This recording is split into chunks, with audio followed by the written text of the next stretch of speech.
En el invierno de 1911, el río Arklow se volvió un espejo enfermo. Durante siglos había corrido lento, gris y obediente, dividiendo en dos la ciudad de Dunbridge, una comunidad de fábricas apagadas y muelles en ruinas al sureste de Irlanda. Pero aquel año, el agua cambió. No fue el color, que siempre tuvo la melancolía del hierro, sino la forma en que el río empezó a devolver lo que tomaba. El 3 de febrero, un pescador halló el primer cuerpo. Era un obrero textil, desaparecido días antes, sin señales de violencia, salvo una delgada marca circular alrededor del pecho, como si algo hubiera rodeado su torso con una presión perfecta. Los médicos atribuyeron la muerte a hipotermia, pero el informe de autopsia registró una anomalía. El corazón estaba vacío. No colapsado ni dañado, simplemente vacío, como si la sangre hubiera huido antes del agua. En las semanas siguientes, el río devolvió 4 cuerpos más, todos con la misma marca, la misma ausencia interior, la misma textura en la piel, una especie de tersura viscosa, como la de un pez recién sacado del agua. Las autoridades locales ordenaron patrullas, pero los guardias evitaban acercarse a los márgenes después del anochecer. El rumor creció antes que los informes. Algo sube por el río cuando baja la marea. El Arklow se convirtió en frontera. La mitad norte de Dunbridge siguió trabajando en silencio, descargando carbón y lana. La mitad sur cerró ventanas y suspendió el toque de las campanas. Las fábricas taponaron sus desagües hacia el río. Los molinos detuvieron las ruedas. Y el aire, antes cargado de vapor, empezó a oler a agua quieta.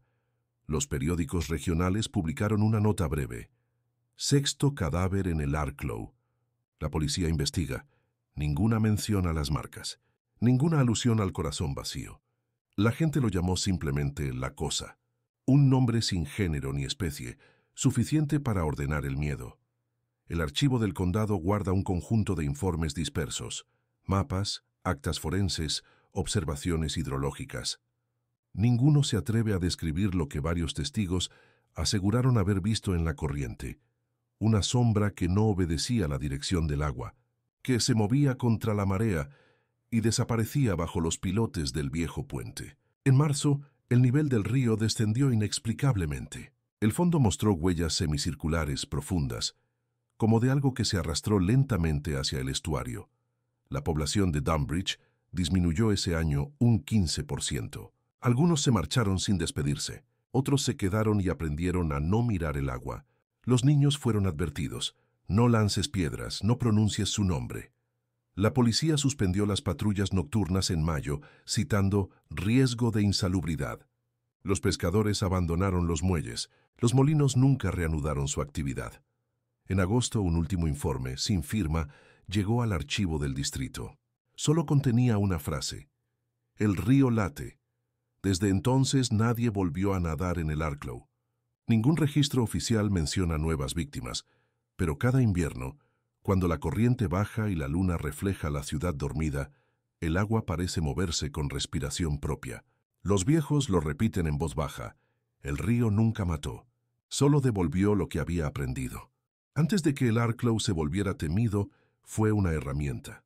El río había dado nombre a Dunbridge desde la fundación del primer molino harinero en 1748. Su corriente lenta y su lecho de arcilla roja eran perfectos para los canales de desvío. En los registros de propiedad se lo describe como una vena de agua mansa, apta para la industria y el transporte. Durante un siglo entero, el Arklow sirvió sin interrupciones. Movió ruedas, lavó lana, arrastró carbón. No se le pidió otra cosa que obediencia. Los planos del archivo de condado muestran que, hacia 1880, el río ya no corría donde corría antes. Había sido rectificado, encauzado y dividido en 3 brazos secundarios. Las fábricas de curtido y teñido alteraron el curso natural con diques de ladrillo y con puertas de hierro. El agua dejó de oler a algas y empezó a oler a vapor y a cobre. La gente, sin embargo, lo siguió llamando río, aunque en la práctica era un sistema cerrado de desagües y retorno. Una maquinaria líquida. Los informes hidrológicos de 1902 y 1905 registran un fenómeno sin causa aparente: el retroceso de la corriente durante las madrugadas frías. El agua, en lugar de fluir hacia el mar, regresaba lentamente a las esclusas, elevando el nivel en los canales internos. El ingeniero del distrito, Thomas Hanley, lo atribuyó a presiones atmosféricas anómalas y a la expansión del aire atrapado en los túneles de las fábricas. Su explicación fue aceptada y archivada, pero en los márgenes del informe aparece una nota a lápiz: no parece aire. Suena a respiración. Entre 1906 y 1909, los obreros reportaron incidentes menores: ruedas que giraban solas, burbujas que emergían de la base de los pilotes, un rumor sordo en la confluencia con el Canal Sur. En la taberna del puerto, se empezó a decir que el río guardaba memoria del hierro. Nadie lo tomó en serio. El Arklow era para la mayoría un río cansado, saturado de desechos y mugre. Solo los más viejos notaban algo nuevo: una regularidad. Las burbujas, los ruidos, las vibraciones, todo ocurría en intervalos medibles, casi matemáticos. 5 minutos de silencio, 5 de rumor, 5 de calma, 5 de temblor. El patrón se repitió durante meses, sin variación. A finales de 1910, la empresa textil McDwyer & Sons amplió su planta y excavó una zanja de drenaje que cortaba una curva del Arklow. Las actas de obra mencionan la aparición de una cavidad subterránea no registrada a 6 metros de profundidad. Los obreros describieron una cámara ovalada con paredes de limo endurecido, lisa como piedra pulida, donde el sonido del agua no tenía eco. Se ordenó rellenarla. 3 días después, el primer obrero enfermó de fiebre y mareos. Murió a la semana siguiente, con la piel cubierta de una pátina húmeda que los médicos confundieron con escarlatina. Su cuerpo fue el primero en el que se observó una marca circular en el torso. El acta forense fue extraviada. Los archivos parroquiales de Dunbridge registran un aumento inusual de funerales entre diciembre de 1910 y febrero de 1911. La causa oficial: exposición al frío y agotamiento. Pero las anotaciones marginales del párroco revelan otro patrón. La mayoría de los cuerpos provenían de los barrios próximos al río y todos habían sido lavados antes de la misa, aun cuando el invierno impedía hacerlo. Las familias insistían en limpiar el residuo que quedaba en la piel, un residuo sin olor, invisible al principio, pero que al secarse dejaba un brillo aceitoso, el mismo brillo que los pescadores empezaron a ver sobre la superficie del agua cuando caía el sol. El 11 de enero de 1911, el río se detuvo. No completamente. El flujo principal seguía moviéndose hacia el estuario, pero en el centro de Dunbridge el agua se volvió inmóvil, como si una presión subterránea la contuviera desde abajo. Los molinos dejaron de girar. El sonido del Arklow, que había sido constante durante generaciones, desapareció. El silencio se instaló con la rapidez de una orden. A partir de esa fecha, todos los relojes mecánicos del barrio ribereño comenzaron a adelantarse unos segundos cada día, como si el tiempo local hubiera cambiado de densidad. Los ingenieros culparon a la humedad, los relojeros a la corriente subterránea, los vecinos a la cosa. El 17 de enero, durante una inspección al puente viejo, los técnicos hallaron fracturas circulares en los pilares de piedra. Cada anillo medía lo mismo, 35 centímetros exactos. Las fisuras no eran superficiales, penetraban el granito hasta el núcleo. Un especialista de Dublín viajó a examinar la estructura. Su informe, hoy incompleto, menciona erosión inversa, una pérdida de material desde el interior hacia afuera, y concluye con una observación escueta: el río actúa desde abajo. Las noches siguientes fueron descritas por los habitantes como densas. El aire tenía peso. Las luces de gas parpadeaban en intervalos regulares, y los animales, sobre todo los perros, dejaron de acercarse al agua. En los diarios de la fábrica McDwyer se lee que 3 vagones de lana cayeron al canal sin motivo aparente. El capataz declaró que el suelo tembló como si respirara.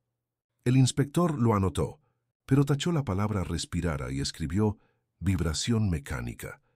El lenguaje técnico, una vez más, sirvió para cubrir lo que nadie quería admitir, que el río había empezado a repetirse. A finales de enero, la humedad del aire cambió. No era neblina marina, sino condensación sin origen térmico. Las ventanas amanecían cubiertas de gotas en forma de espiral, 5 espirales en cada cristal. Los vecinos las limpiaban al amanecer y al caer la noche reaparecían. Algunas familias abandonaron sus casas. Las que se quedaron comenzaron a tapar los marcos con telas empapadas en vinagre, convencidas de que el olor mantenía alejada a la cosa. El 1 de febrero, el caudal del Arklow recuperó su movimiento, pero con una tonalidad diferente. El agua se tornó opaca, como si arrastrara partículas metálicas. Los peces desaparecieron. Los hombres que aún trabajaban en los muelles notaron una sensación en la piel. El contacto con el agua dejaba un latido débil, una pulsación que se transmitía por los huesos. Ese mismo día, se reportó la desaparición de un obrero, Edward Klein, visto por última vez cerca del Puente Norte. Su cuerpo sería hallado 3 días después, sin sangre en el corazón. El ciclo se completó así: respiración, vibración, silencio, desaparición. 4 pasos que se repetirían con precisión de reloj hasta el final del invierno. A partir del 5º, el de los cuerpos devueltos, el río dejó de ser un accidente geográfico y se convirtió en un organismo. Desde entonces, los habitantes de Dunbridge aprendieron una lección que no figura en los mapas ni en los registros. El agua, cuando se le enseña el ritmo de la fábrica y del miedo, aprende. Y el Arklow, lleno de metales, vapor y secretos, recordó: el invierno de 1911 fue el más largo en la memoria de Dunbridge. La nieve cayó apenas 2 veces, pero el frío persistió con una densidad nueva, como si se propagara desde el suelo y no desde el aire. Los relojes del distrito se adelantaban sin explicación, y las lámparas de gas titilaban con la misma regularidad con que el río parecía respirar. Los obreros lo llamaban el pulso del agua, los médicos fenómeno barométrico localizado, los registros sin causa aparente. Los cuerpos devueltos entre febrero y marzo. El Arklow devolvió 8 cuerpos. Todos fueron encontrados entre las esclusas del norte, enredados en ramas y algas grises que no pertenecían a la flora del río. Las autopsias, conservadas en el archivo de la comisaría, comparten las mismas 3 observaciones: ausencia total de sangre, textura mucosa en la piel, sin ruptura epidérmica, órganos internos intactos, salvo el corazón, cuyo tejido aparecía flácido y descolorido. El doctor Henry Latham, jefe sanitario del condado, escribió en su informe que los cuerpos no presentan signos de lucha ni ahogamiento. Parecen drenados por presión uniforme. La frase presión uniforme fue subrayada por el juez de instrucción, quien anotó al margen: natural o inducida. No hay respuesta. Un segundo documento, fechado el 14 de marzo, incluye un detalle omitido en la prensa. El líquido hallado en los pulmones no era agua pura. El análisis químico reveló trazas de hierro coloidal y grasa animal. En términos modernos, era una emulsión orgánica, un fluido entre biología y mecánica. El informe incompleto termina con una línea tachada: el río asimila. Los obreros de las fábricas, al enterarse, comenzaron a lavar sus manos con sal después de cada jornada. Las mujeres del barrio sur hervían agua antes de cocinar, aunque proviniera de pozos lejanos. Y los niños aprendieron a reconocer el olor, una mezcla entre óxido y carne vieja. 2. Los informes sanitarios. El Consejo de Higiene de Dunbridge emitió circulares instando a no beber del Arklow y a mantener cerrados los canales secundarios. Pero la advertencia llegó tarde. El agua ya había infiltrado los pozos. El hospital de St. Jude recibió decenas de pacientes con síntomas inusuales: fiebre sin causa, palidez cerosa y una rigidez progresiva en las articulaciones. El fenómeno fue descrito como intoxicación por metales pesados. Sin embargo, los análisis no mostraron concentración significativa de plomo ni de mercurio, solo hierro, más hierro del que la sangre puede contener sin volverse sólida. Un médico rural observó que las venas de algunos enfermos adquirían un tono oscuro, casi negruzco, y que al presionarlas parecían no colapsar. Anotó: la sangre no circula, se conserva. Su informe nunca fue publicado. El hospital, saturado, improvisó una cuarentena. Los enfermos eran trasladados al ala norte, próxima al río, donde el aire era más húmedo. En las noches más frías, las enfermeras reportaron un sonido que venía de las paredes. Un goteo rítmico, 5 golpes. Una pausa, 5 golpes. El ruido cesaba al amanecer. Los técnicos revisaron las cañerías, pero no encontraron fugas. El fenómeno fue archivado como condensación auditiva. El silencio de los registros, los periódicos locales, no publicaron una sola fotografía. Los periodistas que intentaron cubrir la noticia se encontraron con el mismo obstáculo: la niebla. Durante semanas, la zona ribereña permaneció cubierta por una bruma espesa que impedía el trabajo de las cámaras. El fotógrafo Edgar Routh, del Dunbridge Chronicle, dejó una nota en su cuaderno: la niebla no se mueve, cambia de sitio. Las imágenes que logró captar mostraban únicamente reflejos y manchas. En una de ellas, conservada en el museo local, se distingue algo en el agua, un círculo perfecto de luz opaca, como una pupila observando desde abajo. La descripción oficial la define como defecto de exposición. Nadie más volvió a fotografiar el Arklow. Las teorías, a medida que el número de víctimas aumentaba, las explicaciones se multiplicaron. Los ingenieros hablaron de liberación de gases subterráneos que succionaban el oxígeno del agua. Los químicos, de una bacteria anaeróbica capaz de alterar la densidad sanguínea. Los pescadores, de una criatura vieja, anterior al río mismo. Todas las teorías coincidían en un punto. El fenómeno se manifestaba en ciclos de 5 días exactos. El quinto día siempre traía algo a la superficie. Un cuerpo, una espuma, una vibración o nada en absoluto. Pero siempre algo. El informe hidrológico del 23 de marzo registra un evento singular. El agua del Arklow comenzó a fluir hacia ambos sentidos durante 3 minutos y luego volvió a su cauce. La corriente doble fue observada por 30 testigos. El acta oficial utiliza la palabra reversión. Una nota marginal añade: si el agua se mueve en 2 direcciones, hay 2 fuerzas. Una empuja, otra respira. Sí, el contagio del miedo a finales de marzo. El miedo se volvió una forma de convivencia. Las iglesias permanecían abiertas toda la noche, pero vacías. El toque de las campanas fue suspendido porque el sonido se repetía con eco retardado. 5 repeticiones exactas después del tañido original. El eco, según los sacerdotes, no procedía del aire sino del agua. El fenómeno se registró 3 veces antes de que las campanas fueran selladas con cera. Las calles próximas al río quedaron desiertas. Los gatos desaparecieron. Las ventanas se cubrieron con madera y los comerciantes comenzaron a cerrar al atardecer, no por miedo a ser atacados, sino por no escuchar el río cuando bajaba la marea. En silencio se reconocía un sonido, un zumbido leve como respiración húmeda bajo tierra. El pueblo aprendió a vivir con ese rumor. No lo combatía, lo medía. El fin del invierno, el 28 de abril, el río volvió a su caudal normal. Las aguas recuperaron su color gris. Los cuerpos dejaron de aparecer. El Consejo declaró terminada la emergencia sanitaria y los canales se reabrieron. Pero algo había cambiado en Dunbridge. El aire seguía pesado. Las sombras se proyectaban más largas y el tiempo, aunque restablecido en los relojes, parecía más lento para quienes miraban el río.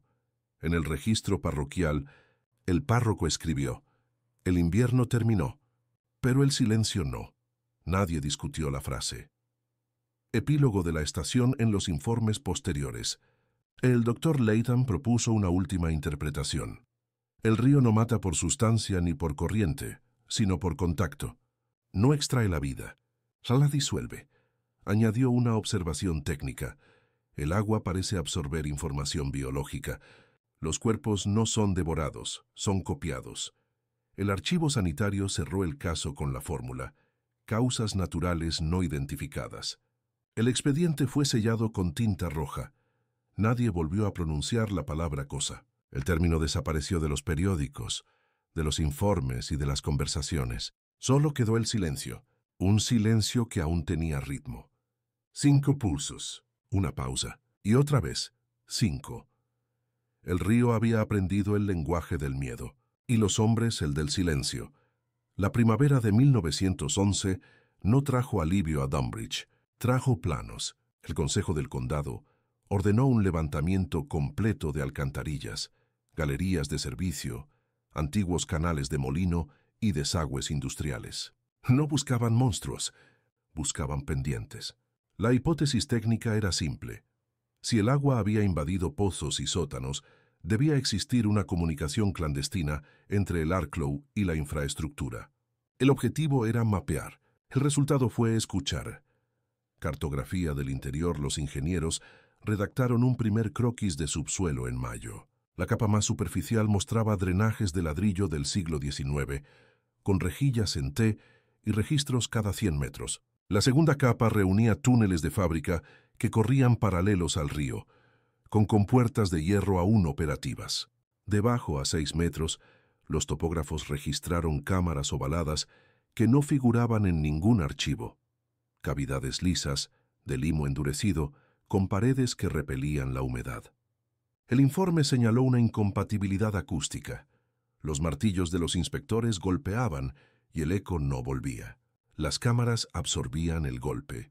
A cada pozo de inspección descendía un técnico con lámpara de carburo y un barómetro portátil. Las lecturas muestran oscilaciones de presión en intervalos regulares, 5 bajadas cortas, una estabilización y luego silencio. Los técnicos lo atribuyeron a corrientes de aire, pero no había corrientes. Los túneles estaban cerrados sin comunicación con el exterior. En los márgenes del cuaderno de campo, un anotador insistió en una palabra que atravesaba los documentos como un hilo. Respiración perdida, las bóvedas olvidadas. El hallazgo mayor se produjo bajo la calle del Puente Viejo.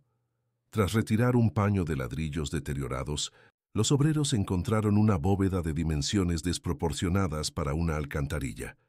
9 metros de largo, 4 de ancho, techo bajo, paredes pulidas. En el centro, una depresión circular con marcas concéntricas como de roce prolongado.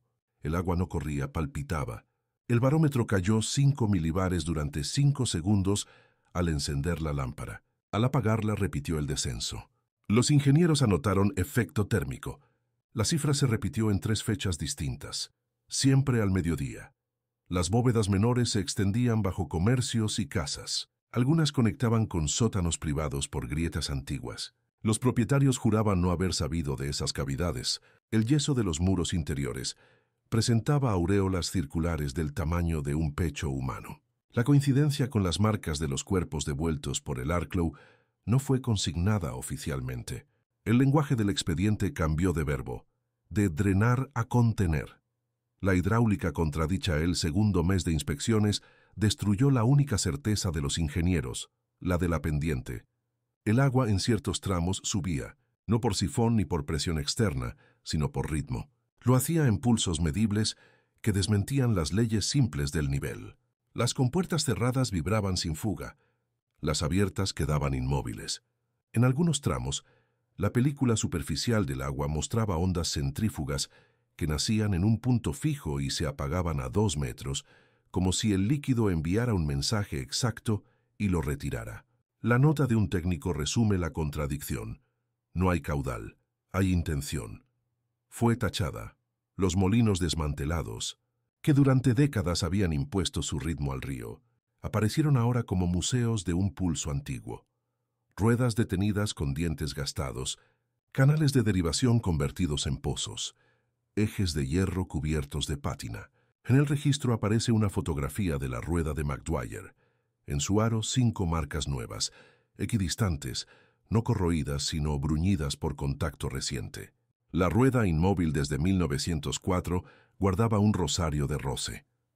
Hospital Iglesia Agua. El Hospital de St. Jude comunicó absorciones de ruido en los pasillos del ala norte.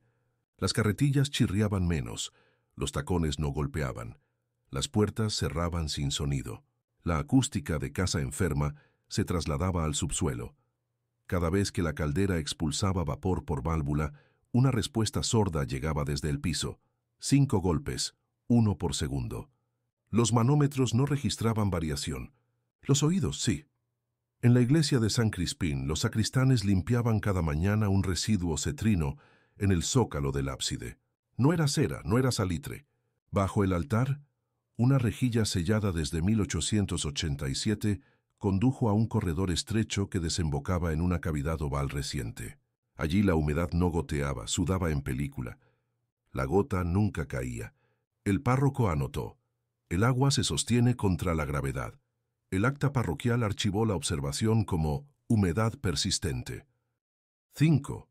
La fábrica, como escuela El Consejo, encargó a un químico de Dublín examinar las láminas de residuo en túneles y bóvedas. El análisis describió una mezcla de grasa animal, hierro coloidal y fibras vegetales. La composición coincidía con los efluentes históricos de curtido y teñido. La ciudad había enseñado al río un alfabeto de desecho. El río respondía con gramática. La hipótesis surgió por primera vez en una nota privada. El Arklow aprendió nuestro pulso y lo devuelve en arquitectura. La metáfora se volvió técnica cuando los topógrafos superpusieron el plano de galerías con el horario industrial de 90. Las zonas de mayor vibración subterránea coincidían con los cambios de turno históricos. El río latía allí donde durante décadas latieron sirenas, ruedas y válvulas. No lo hacía por nostalgia, lo hacía por aprendizaje. El pulso humano, repetido miles de veces, se había inscrito en la materia. Bajo la ciudad, el agua memorizó la fábrica. La señal que migra en junio. Los relojeros del barrio ribereño denuncian una anomalía. Los relojes mecánicos, que habían recuperado su ritmo en abril, vuelven a adelantarse. No todos, solo los que estaban situados sobre cloacas maestras. El promedio, 5 segundos por día. Los relojeros ajustan, corrigen, cambian resortes. El adelanto regresa. Un informe del Consejo sugiere vibración subterránea. Otro prefiere deriva térmica. Un tercero más escueto cierra. Efecto Arklow. En casas próximas al río, ventanas amanecen con espirales de condensación.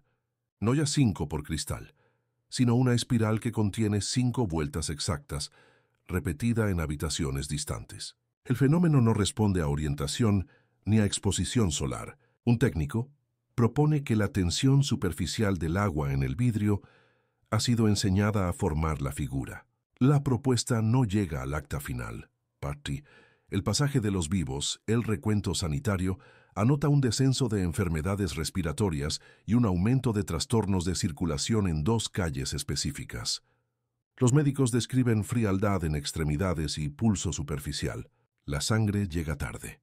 Sin epidemias, sin mortalidad elevada, el barrio se vuelve más quieto. Se habla menos. Se camina con cautela. Nadie admite tener miedo del río. Los vecinos hablan del suelo. Un rumorcillo de agua corre cuando no hay agua. Los inspectores civiles registran desapariciones menores. Una docena de gatos, 3 perros y varios cestos perdidos en patios. No hay denuncias, pero las notas los guardan como faltantes domésticos. El inventario de ausencias forma un mapa que coincide con la red de bóvedas. El 5.º día subterráneo a lo largo de junio, los equipos descienden a los mismos puntos cada 5 días. Los sensores repiten su coreografía. 5 en bar abajo, 5 segundos, recuperación. Los micrófonos, colocados en silencio absoluto, toman un zumbido bajo que el oído no capta. Al elevar la ganancia, el zumbido devuelve 5 pulsos separados por 1 segundo. La forma coincide con la registrada en el puente y en las esclusas durante el invierno. No hay agua visible, hay señal. Los técnicos entierran tubos de vidrio con colorante en 5 lugares diferentes para probar comunicación hidráulica. Al 5.º día, el colorante aparece a contraflujo en un pozo que no tiene conexión directa. El informe lo llama capilaridad urbana. La etiqueta suena científica. El hecho no se explica así. El agua sube por ritmo, no por capilaridad. La ciudad como pulmón, el informe consolidado de agosto sostiene, al fin, una tesis sin metáforas. El Arklow no discurre por debajo de Dunbridge. Discurre en Dunbridge. Los túneles no son vasos, son alvéolos. Las bóvedas no son cisternas, son sacos. La red completa actúa como órgano que toma y suelta presión. No traga cuerpos, iguala estados. Donde hay vacío biológico, lo completa con forma acuosa. Donde hay exceso, lo retira. El corazón vacío de los ahogados No sería una amputación, sino una igualación brutal. El agua toma el pulso que puede y lo guarda. La frase no entra al acta pública. Aparece en un borrador que quedó sin firma. El río convierte la ciudad en su modo de respirar. 10. Cierre sin clausura. El Consejo ordena taponar accesos, rellenar bóvedas con grava, reforzar pilares del puente. Las obras avanzan por semanas y fallan. La grava se asienta y al quinto día aparece a metros de distancia, redistribuida. Las tapas de hierro sudan un residuo leve que torna la mano deslizante. Una cuadrilla entera solicita traslado. No por accidente, por fatiga. Dicen falta aire en túneles ventilados. El informe médico concluye angustia situada. Con la llegada del otoño, los pulsos disminuyen. Que el río vuelve a su ritmo visible. No hay nuevos cuerpos. No hay titulares. El archivo sanitario cierra con un cuadro comparativo de meses. Enero-abril anómalos. Mayo-septiembre adaptativos. Octubre normal. El adjetivo normal no significa lo que significaba antes. Significa aceptado. 11. La frase que queda en el acta final de la inspección subterránea, un rubricador añadió un renglón breve. Sin estilo ni teología. Lo que el agua oye, lo repite. Debajo 5 firmas. 3 legibles, 2 borradas por humedad. El expediente pasa a almacenamiento. Desde entonces, Dunbridge ya no teme al río por lo que arrastra, sino por lo que recuerda. A los visitantes se les instruye sin palabras: no mirar el agua al mediodía, no golpear los muros, no contar los pasos en los puentes. Las costumbres no son superstición, son método. Porque bajo las calles, en cavidades que no figuran en ningún mapa, el Arklow sigue ensayando su respiración. 5 bajadas, 5 subidas, 5 segundos de nadie. Y la ciudad, a fuerza de sobrevivir, aprendió lo único que el río no puede drenar. El silencio, el otoño de 1911, comenzó sin anuncios. No hubo lluvias ni crecidas. Solo ausencias. Los informes del Consejo describen un fenómeno difícil de clasificar: reducción anómala del ruido ambiental. Las fábricas aún activas producían menos sonido del esperado. Las ruedas dentadas giraban sin chasquido. Las calderas exhalaban vapor sin rugido. Los obreros, al notar la diferencia, dejaron de hablar durante las jornadas. El trabajo continuaba, pero la acústica de la ciudad se desmoronaba. El fenómeno no afectaba por igual a todos los distritos. Los barrios alejados del río mantenían su ritmo, pero cuanto más cerca del Arklow, más profundo era el vacío sonoro. Los animales se volvían inquietos. Los perros abrían la boca sin emitir ladrido. En las madrugadas, los relojes seguían marcando segundos adelantados, solo que ya nadie escuchaba su tic-tac. La desaparición de los ruidos. Los documentos municipales mencionan el caso de la fundición Ashcroft en la ribera norte. El 17 de octubre a las 10, Lexo. Todos los martillos neumáticos se detuvieron a la vez, sin pérdida eléctrica ni mecánica. Los instrumentos seguían vibrando, pero sin golpear. Los operarios describieron la sensación de estar trabajando dentro de una campana. El supervisor anotó: el aire se volvió más denso. Los oídos laten. 3 minutos después, los martillos reanudaron su movimiento sin intervención. El reloj marcaba un adelanto de 5 segundos exactos. La escuela de St. Bridget, ubicada sobre un antiguo canal sellado, reportó un episodio similar. Durante una clase de lectura, los niños dejaron de oír su propia voz. Las palabras salían de la boca, pero no llegaban a los oídos. El maestro golpeó la mesa. Nada. 1 minuto entero sin sonido, seguido por un latido bajo como si la madera respirara. El incidente fue registrado como crisis auditiva colectiva. Los médicos descartaron contaminación o histeria. No pudieron explicar por qué el suelo seguía vibrando 5 veces, con intervalos exactos de 1 segundo.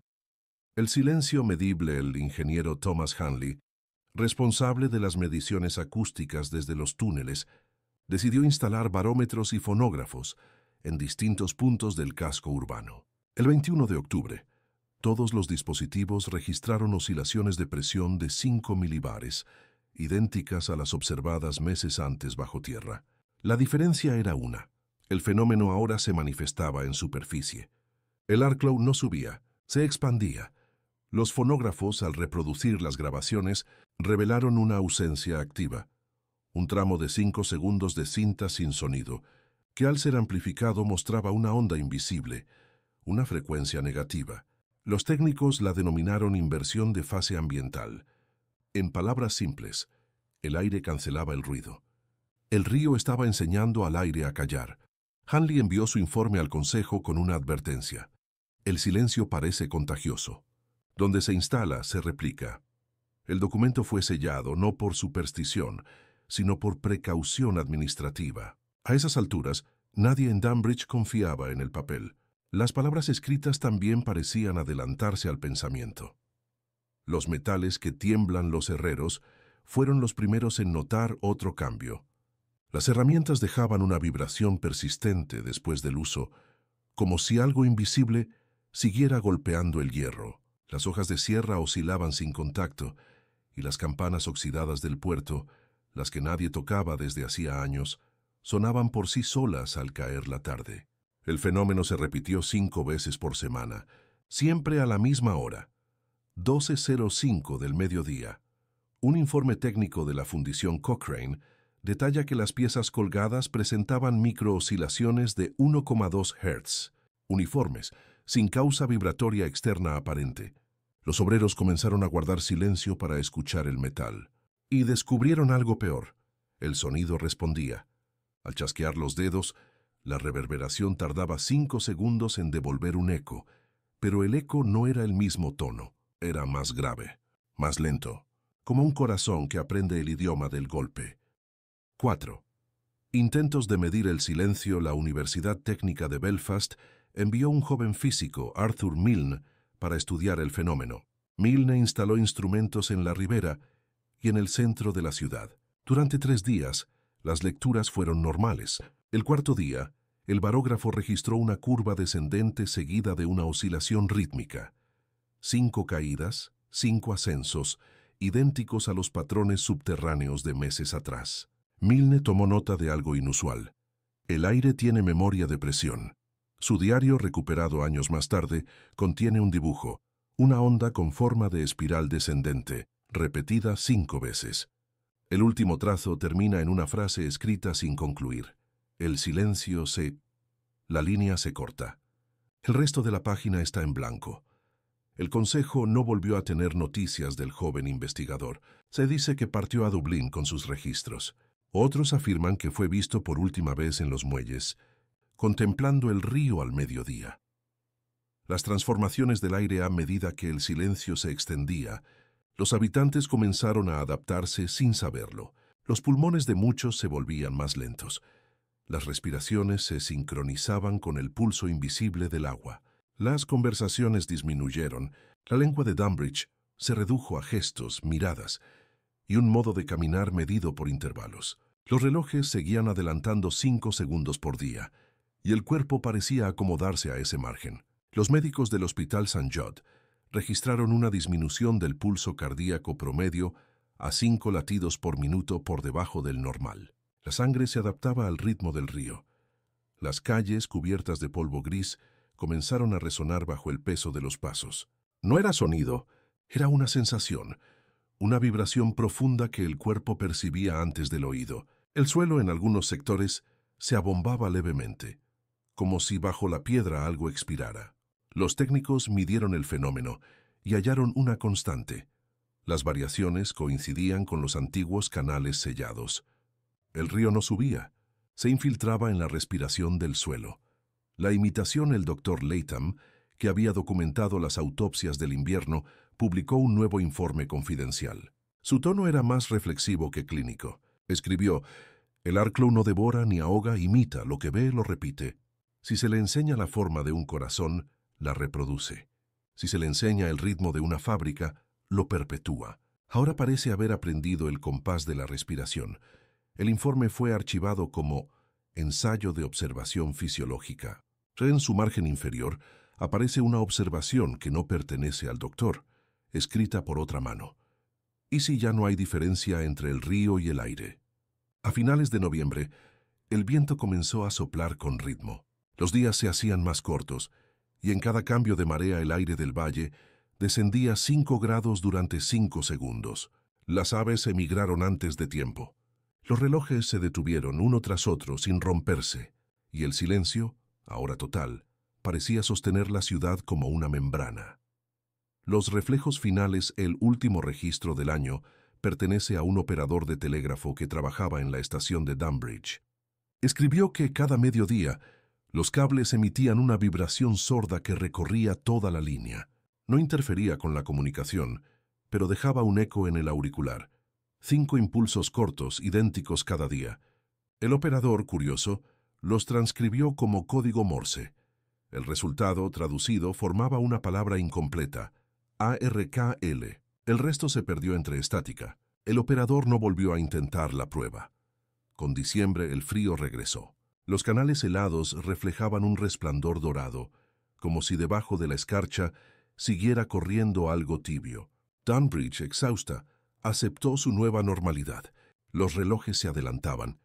El aire callaba, el río ya no se oía, pero su ritmo estaba dentro de las cosas, en los metales, en los huesos, en el espacio entre una palabra y otra. 8.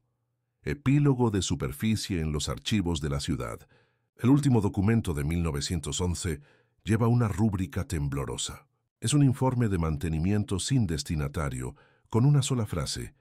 La superficie se ha vuelto respirable, pero no humana. Desde entonces, nadie volvió a medir el Arklow. El agua fluye, pero sin sonido. Las fábricas quedaron mudas, y el viento, cuando pasa por el valle, baja 5 milibares durante 5 segundos exactos. El silencio no fue una consecuencia, fue el resultado de una enseñanza perfecta. El río aprendió la respiración de los hombres, y los hombres, sin notarlo, aprendieron el silencio del río.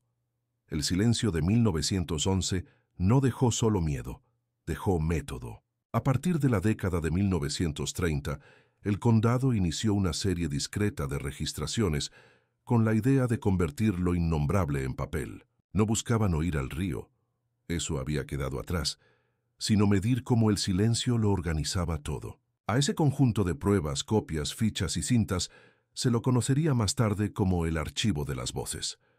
El nombre fue irónico al comienzo, luego dejó de serlo. Cilindros, papel, agua. En 1931, el Museo del Condado adquirió 2 fonógrafos y un lote de cilindros de cera para documentación folclórica. El responsable, un bibliotecario llamado M. O'Shea, trasladó uno de los aparatos a Dunbridge con autorización limitada. Colocó el cuerno a ras del agua, en la orilla sur del Arklow, y giró la manivela durante 5 minutos exactos. El cilindro registró nada, ningún sonido, ninguna raya pronunciada en la cera. Sin embargo, al almacenarlo, la superficie mostró 5 hendiduras tenues, equidistantes, que no coincidían con defectos del torno. El informe administrativo las describió como marcas de transporte. Años después, al reproducir el mismo cilindro, el aparato devolvió un ruido grave, sostenido, que no estaba en la primera escucha. En su ficha de conservación alguien escribió: «La cera aprende». Paralelamente, el ingeniero Thomas Hanley, ya mayor, retomó sus prácticas de 1911 con barógrafos de pluma. Colocó 5 en distintas fachadas, todos mirando al río. Las bandas de papel, al cabo de una semana, mostraron un patrón común. Descensos de 5 bar precisamente a las 12:00 T0, con duración de 5 segundos. La constancia aburrió a los técnicos. El archivo la guardó como anomalía estable. Hidrófonos de ocasión. En 1934, una empresa de dragado que trabajaba en la costa prestó a la administración un juego de hidrófonos rudimentarios. Los artefactos se instalaron en 3 puntos: junto al Puente Viejo, en la confluencia del Canal Sur y en una pequeña bahía donde el río se ensancha antes del estuario. Las sesiones duraron poco. La guerra económica no permitía gastos. Los registros en disco de acetato devolvieron ruido de fondo, golpes de sonda y, en 2 tardes de marea bajante, una secuencia periódica en baja frecuencia que desaparecía cuando alguien caminaba por la pasarela. El parte técnico resume con sobriedad: la señal evita al observador. Los discos fueron rotulados A1 a 5 y guardados en sobres individuales. En la laca de A3, 5 microfisuras en abanico surgieron con los años. El curador las atribuyó al calor. El patrón geométrico se repitió en A5.3, los cuadernos del espectro a finales de los 30. El laboratorio de una escuela técnica de Dublín cedió a Dunbridge un analizador de banda acoplado a una cámara fotográfica para crear espectrogramas ópticos en papel. Se trataba de traducir sonido en imagen. El equipo reprodujo los discos A1 a 5 y fotografió sus bandas de frecuencia. Las placas revelaron franjas horizontales tenues, casi invisibles, que se repetían cada segundo durante 5 ocurrencias seguidas de una pausa. Al superponer 5 placas de distintas jornadas, las franjas componían una estrella irregular, centrada en una zona de baja intensidad. El informe evitó toda metáfora. Correlación geométrica recurrente. En el margen, una mano anónima escribió: "El río dibuja". Voces que no eran voces. El archivo de las voces tomó forma en 1939, cuando la oficina del condado decidió centralizar los materiales en una sala interior sin ventanas, con estanterías de hierro. Allí se reunieron los cilindros de cera, las bandas de barógrafo, los discos de acetato, las placas de espectrograma y transcripciones de testimonios antiguos. El nombre voces no se refería a cantos ni relatos, sino a una sospecha, que el Arklow hablaba de un modo no fonético, con intervalos. El catálogo clasificó cada pieza según una escala simple: B1, presencia de pulso; B2, pulso con estructura; B3, interferencia ambiental. La mayoría de los materiales quedaron en B1. 3 pasaron a B2, el cilindro con hendiduras, el disco A3 y una placa de espectrograma con franjas perfectamente espaciadas. El curador redactó una síntesis que aún se conserva. No hemos escuchado una voz, pero registramos un comportamiento que la imita. ¿Ves? El interregno de la guerra, los años de guerra, vaciaron Dunbridge más que el río. La mayoría de los trabajadores emigró. Las fábricas cerraron. Arklow siguió su curso invisible entre paredes y túneles. Los relojes dejaron de adelantarse, no porque el fenómeno cesara, sino porque ya no había relojeros. El archivo quedó reducido a polvo y silencio, pero el polvo tenía estructura. Las fichas almacenadas en cajones mostraron auréolas circulares tras los inviernos húmedos. En 5 cajones consecutivos, las marcas formaban un pentágono. La explicación oficial fue el mojo. Las fotografías de la sala, tomadas en 1946, muestran estanterías con sombras curvas en el suelo, como si el peso se concentrara en 5 puntos. Un informe de mantenimiento anotó: las patas de hierro han dejado huellas. Las estanterías no tenían patas, sino bases corridas. Cinta, alambre, reverso. Con el regreso de técnicos a mediados de los 40, el condado consiguió un grabador de alambre y poco después una cinta magnética. La intención era repetir las capturas con mejor sensibilidad y registrar lo que no se oía. El alambre conservó zumbidos y clics. La cinta, huecos. En las tiras donde debería haber silencio, la emulsión desarrolló con el tiempo un patrón de oxidación circular. 5 anillos concéntricos que no atravesaban la capa por completo. El químico comisionado propuso falsa corrosión por campo. Otro anotó: memoria inducida. Al reproducir aquellas secciones, el equipo escuchó una secuencia de 5 impulsos separados por un segundo, cada uno ligeramente más grave que el anterior. No era lenguaje, era prosodia, una cadencia que, si el oído humano supiera educarse, podría parecer voz Tuan 7. El día que el aire respondió, el 14 de noviembre de 1948, el archivo decidió, por primera vez, ejecutar una prueba sincronizada. Poner a la vez todos los dispositivos disponibles, barógrafos, grabadoras, hidrófonos, a las 12:00. El barógrafo marcó la ya conocida caída de 5 bar durante 5 segundos. La cinta, en ese nicho exacto del tiempo, quedó en blanco. Al cabo de un mes, el blanco se llenó con una modulación tenue. El hidrófono en el muelle registró nada. Y, sin embargo, el aire de la sala del archivo vibró. Las láminas de papel sobre la mesa mostraron ondas concéntricas en polvo, como si una fuente invisible hubiera golpeado el centro. El acta lo llamó resonancia de sala. El curador escribió a lápiz: «El aire responde por el río». El intento de traducir a finales de 1949, un matemático aficionado propuso una operación temeraria: contar. Si la secuencia de 5 impulsos se repetía con constancia, quizá el intervalo guardara información. Propuso transformar duraciones en sílabas y pausas en signos.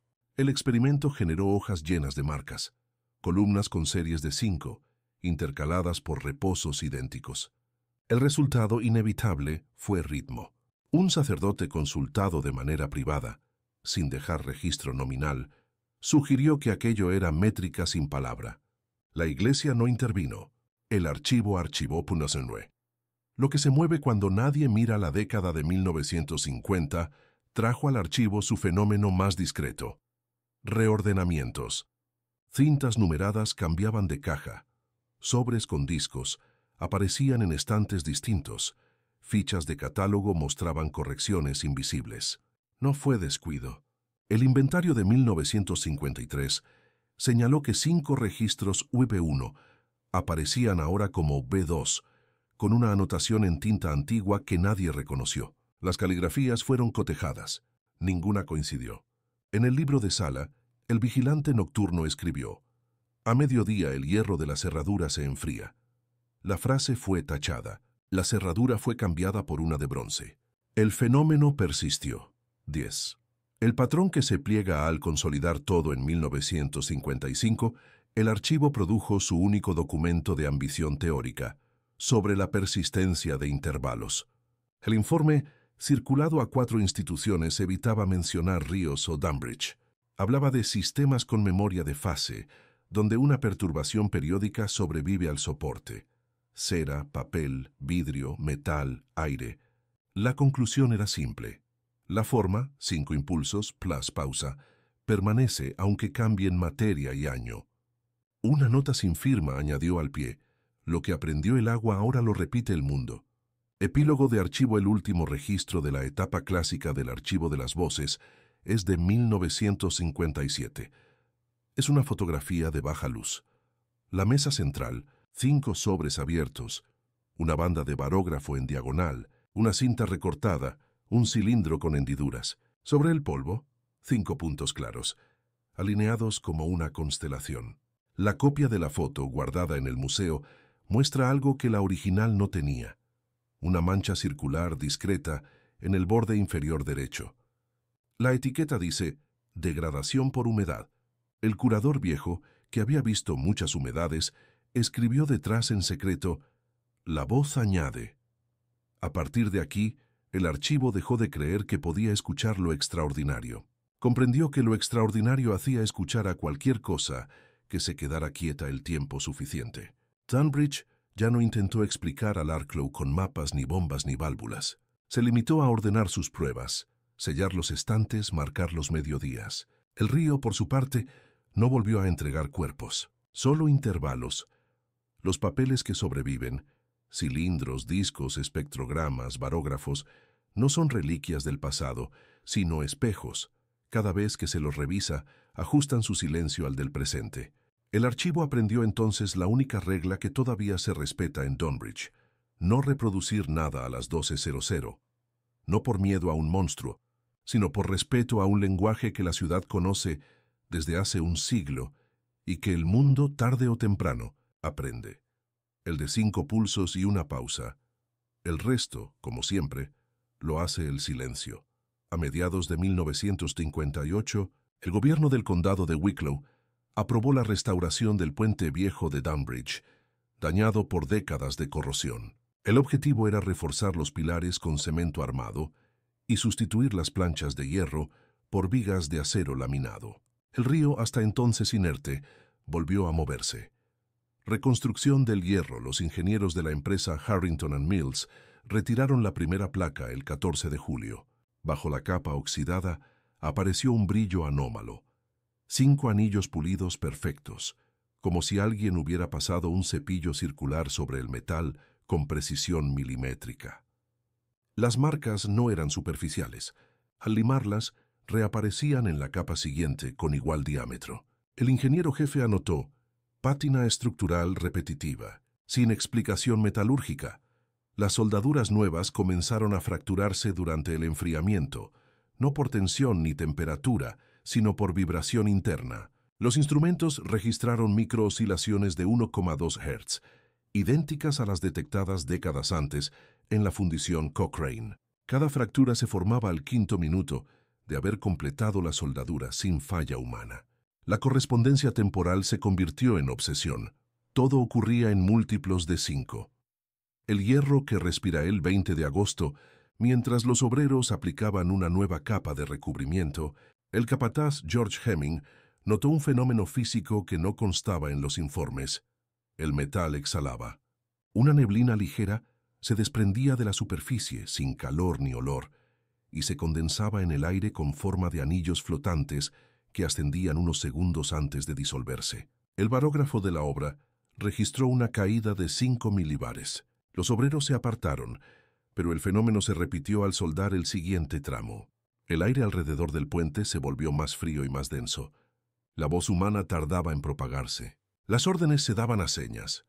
En los días siguientes, los habitantes del barrio ribereño escucharon por primera vez en años un sonido nuevo. No era rugido ni corriente, era un latido. El puente emitía un golpe sordo cada 5 segundos, perceptible al tacto y al oído. La estructura reforzada se comportaba como un tórax de hierro. Mediciones imposibles, los técnicos del Departamento de Obras Públicas enviaron aparatos de medición de vibración. Los sensores colocados sobre el arco central registraron un movimiento rítmico que coincidía con la frecuencia cardíaca humana en reposo. Al repetir la medición con el puente vacío, los valores persistieron. El fenómeno no se transmitía desde el suelo ni desde el agua. Provenía del interior del metal. Un ingeniero escribió en su libreta: «El hierro mantiene memoria del pulso». Su nota fue eliminada del informe final. La conclusión oficial: vibración armónica inducida por corrientes de aire. Pero el aire estaba quieto. La restauración suspendida en septiembre, los obreros comenzaron a negarse a trabajar durante el mediodía. A esa hora, el puente respiraba con más fuerza. Las barandas exhalaban vapor y los remaches recién colocados giraban solos dentro de sus huecos, sin caerse ni aflojarse. El sonido era leve, metálico, constante. Clink, clink, clink cada 5 segundos, como un corazón de hierro latiendo bajo agua. El capataz Hemming solicitó una pausa en las obras y envió un informe personal.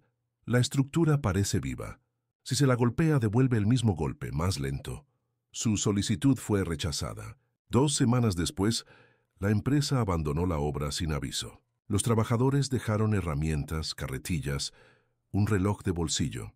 Cuando la nueva cuadrilla llegó, encontró todos los relojes detenidos en la misma hora, 12:055. El río bajo el arco en octubre. Los ingenieros notaron otro fenómeno. El nivel del agua no respondía a la marea. Durante los 5 minutos exactos posteriores al mediodía, el Arklow ascendía unos centímetros, formaba un remolino bajo el arco central y luego se estabilizaba. El movimiento no era hidráulico, sino rítmico. Parecía que el río inhalaba.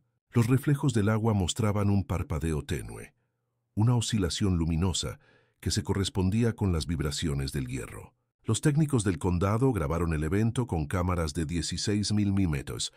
Las películas, al revelarse, mostraron el fenómeno en reversa. El remolino parecía girar hacia arriba, no hacia abajo. El laboratorio catalogó la película como defectuosa. Años después, se comprobó que el negativo estaba intacto. La imagen invertida era real. CSI, resonancia urbana con la reanudación parcial de las obras en 1959, comenzaron los efectos secundarios. El Hospital St. Jude, situado a menos de 200 metros, reportó vibraciones en su ala norte, coincidiendo con las del puente. Los pacientes describían un temblor bajo las camas y un zumbido leve en las cavidades del pecho. Los médicos comprobaron que el fenómeno desaparecía al cerrar las ventanas. El vidrio, aparentemente, conducía a la respiración. El silencio del río había dejado de ser vacío. Ahora tenía ritmo. En la iglesia de San Crispín, las campanas de bronce volvieron a sonar solas después de 40 años. 5 tañidos nada más. El sacristán, siguiendo la costumbre, anotó la hora, 12:05.7. Documentos perdidos. Entre los papeles del ayuntamiento se conserva una serie de informes breves, sin encabezado, fechados en 1960. Todos están escritos por distintas manos. Todos registran observaciones de vibración, temperatura y ritmo, y todos terminan con la misma frase. El puente late. Los documentos fueron retirados del archivo público por redundancia. Una copia se guarda en el archivo de las voces bajo la clasificación B5, la categoría reservada a fenómenos activos. El mediodía del quinto año en 1963, con la restauración finalizada, Dunbridge organizó una pequeña ceremonia. El nuevo alcalde pronunció un discurso breve, sin micrófono, porque la electricidad del sistema de sonido falló justo a las 12:00. La multitud escuchó en silencio. Entonces ocurrió. Durante 5 segundos, toda la estructura del puente descendió 2 centímetros, como si el metal exhalara. Luego volvió a su posición original. No hubo grietas ni daños. Solo el sonido más bajo que el oído humano puede registrar, un golpe de aire comprimido que hizo vibrar el pecho de todos los presentes. El alcalde sintió un estremecimiento que describió después como una mano invisible apoyada sobre el corazón. El fenómeno no se repitió, o no volvió a ocurrir con testigos. Las marcas del recuerdo al revisar la estructura un mes después, los ingenieros descubrieron en las vigas interiores una serie de marcas de corrosión en forma de anillos concéntricos, 5 en total. El diámetro de cada uno coincidía con las antiguas fracturas de 1911.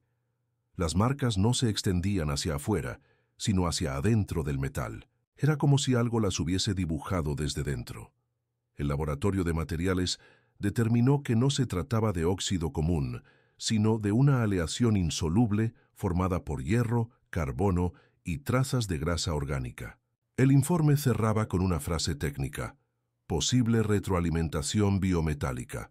La palabra biometálica no volvió a usarse en documentos oficiales. Y es la respiración del hierro desde entonces. El puente nunca volvió a quedar completamente inmóvil. En los días de marea alta, la estructura expira vapor invisible. En las noches frías, inhala el rocío.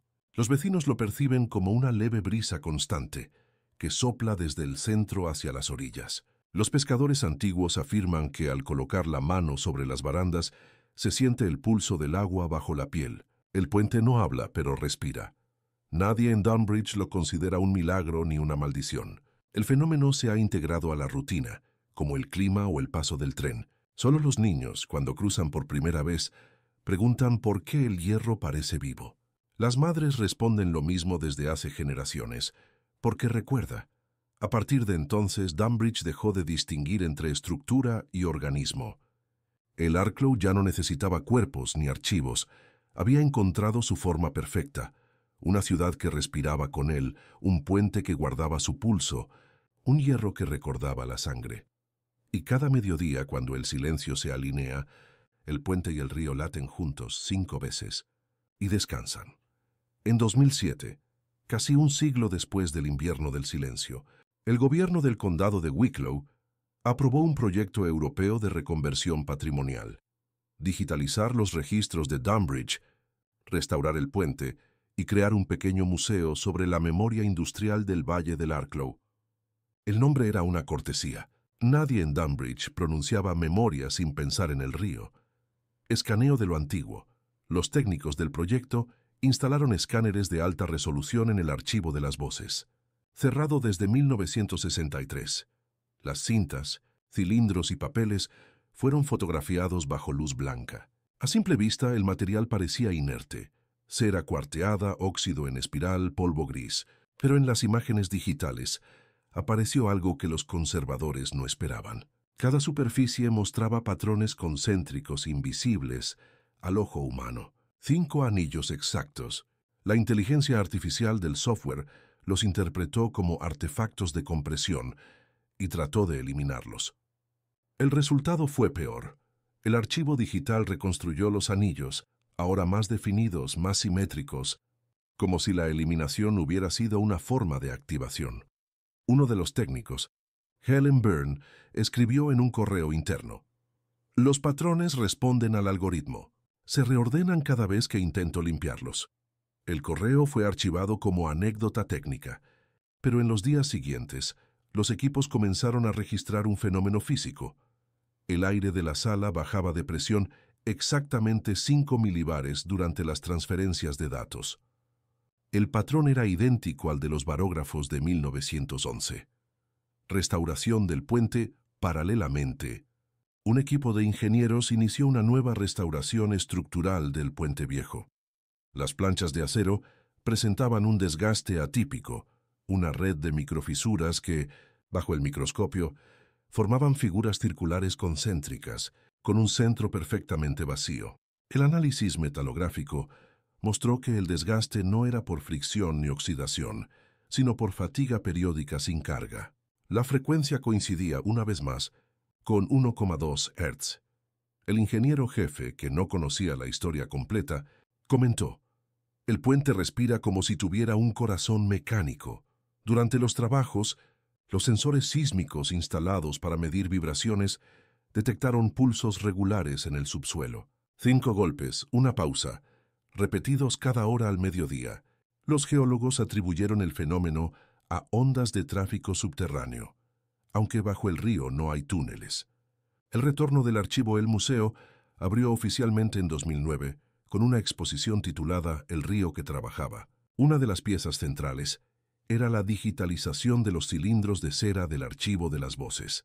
Los archivos fueron convertidos en archivos WAV, con todas las precauciones de conservación sonora. Durante la inauguración, a las 12:00 exactas, los altavoces del museo reprodujeron por error un fragmento sin catalogar. Era un silencio perfecto de 5 segundos, pero los visitantes, al escucharlo, sintieron una presión en el pecho. Algunos describieron un latido sordo dentro del aire. La grabación fue retirada del sistema y nunca más reproducida. El registro digital muestra un título generado automáticamente por el software, Arclow 05. Los técnicos afirmaron que el nombre se asignó por coincidencia del algoritmo. El sistema, sin embargo, no contenía ninguna palabra similar en su base de datos.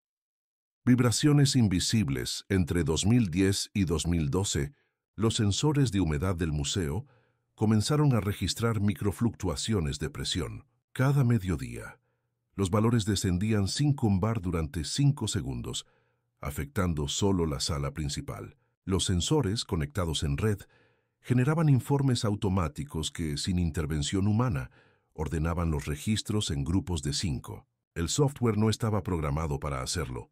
Una ingeniera acústica, Lydia Marlowe, propuso instalar micrófonos ultrasensibles en los cimientos del museo. Durante semanas no se captó nada, pero el 5 de mayo de 2012, el sistema registró una secuencia de bajas frecuencias que coincidía con los antiguos hidrófonos de 1934. La señal se repitió 5 veces. El archivo fue etiquetado automáticamente como respuesta ambiente. Al reproducirlo, la ingeniera notó algo que ningún instrumento podía medir. La respiración del aire coincidía con su propio pulso. El río en la red. En 2014, un equipo de programación intentó modelar el comportamiento del Arclow con simulaciones hidrodinámicas. El modelo debía predecir el flujo del río con base en mareas, corrientes y temperatura. El programa funcionó bien durante las primeras horas, pero al introducir la hora local de 12:00, los valores del modelo comenzaron a invertirse. Las variables de entrada se convirtieron en salida. El flujo, según la simulación, se movía en 2 direcciones a la vez. El algoritmo se bloqueó y produjo un archivo corrupto de 5 MB exactos. El archivo no podía abrirse. El nombre que apareció en la carpeta fue generado automáticamente, respiración Arclow DAT. Los técnicos, convencidos de que era un error, lo eliminaron. Pero el archivo volvió a aparecer al día siguiente en el escritorio del servidor. 5 copias idénticas. El Eco Digital. En 2016, un grupo de arqueólogos sonoros de la Universidad de Limerick propuso digitalizar las grabaciones antiguas en espectrogramas de alta definición para identificar patrones de frecuencia. El resultado fue inesperado. Las gráficas mostraron ondas armónicas perfectamente sincronizadas con la vibración del puente y los barógrafos históricos.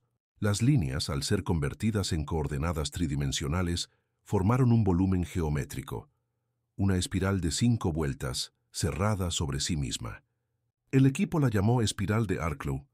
Cuando intentaron imprimir el modelo en 3D, la impresora falló repetidamente. El motor se detenía en el 5.º giro de cada capa. La 5ª copia del modelo, la única completa, desapareció del laboratorio durante la noche.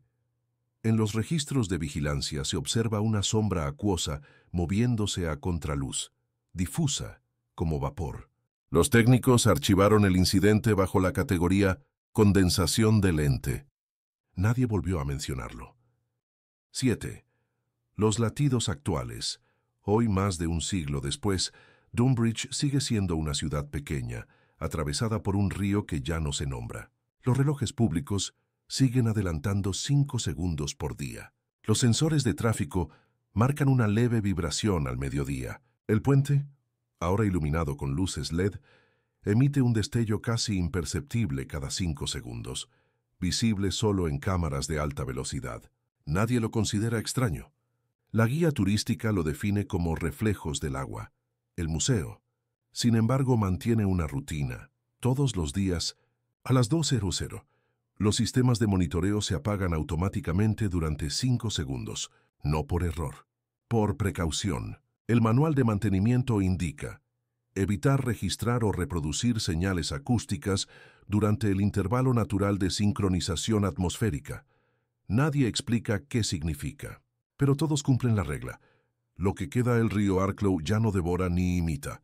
Ha aprendido a existir en los márgenes, en los archivos digitales, en los algoritmos, en la vibración de las estructuras. Lo que comenzó como respiración en el agua, ahora habita el hierro, el aire y los datos. Cada intento de medirlo solo prolonga su ritmo. Cada registro nuevo se vuelve una repetición. Los científicos lo llaman resonancia ambiental estable. Los ancianos lo llaman la memoria. Los niños, al pasar por el puente, aún preguntan por el sonido que sienten bajo los pies. Las madres, como hace 100 años, responden sin dudar. Es el río, que todavía recuerda. Y a las 12:00 exactas, cuando el viento baja por el valle, la presión del aire desciende 5 milibares, el agua se inmoviliza, y por un instante toda Dunbridge respira al unísono 5 veces. Una pausa, silencio. Dicen que los ríos olvidan, que el agua no guarda forma, ni memoria, ni voz, pero Dunbridge demostró lo contrario. El Arklow no fue un río, fue un espejo de lo que respiramos, una maquinaria viva que aprendió nuestro ritmo, y lo devolvió en silencio, una y otra vez, hasta que el silencio se volvió parte de nosotros. Durante un siglo, el agua observó a los hombres construir, medir, registrar. Nos vio poner nombres a lo que no entendíamos: corriente, presión, vibración, fe. Y mientras tanto, el río seguía escuchando. Aprendió la cadencia del hierro, la paciencia del aire, la forma de una ciudad que quiso domesticarlo. Hoy ya no hay cuerpos, ni informes, ni miedo. Solo un pulso, 5 latidos invisibles que recorren los cimientos de Dunbridge, como si el pasado respirara bajo la tierra. Los relojes aún se adelantan. El puente aún suspira y el aire baja su presión al mediodía porque el Arklow, aunque nadie lo diga, nunca se fue. Escucha si puedes. Cada vez que el mundo calla durante 5 segundos, cada vez que el viento parece contener la respiración, hay algo antiguo repitiendo su lección. No para asustarnos, sino para recordarnos que todo lo que tocamos aprende. 5 pulsos, una pausa y el eco de un río que sigue respirando en el hierro del tiempo. Si llegaste hasta aquí, ya escuchaste lo que Dunbridge nunca quiso decir. Ahora sabes que el silencio también respira, y que de algún modo ya forma parte de ti. No dejes que la historia se hunda en el río. Suscríbete, deja tu comentario, y comparte este relato para que otros escuchen lo que el agua recuerda, porque dicen que cada vez que alguien repite su nombre, el Arklow despierta, y el silencio vuelve a latir.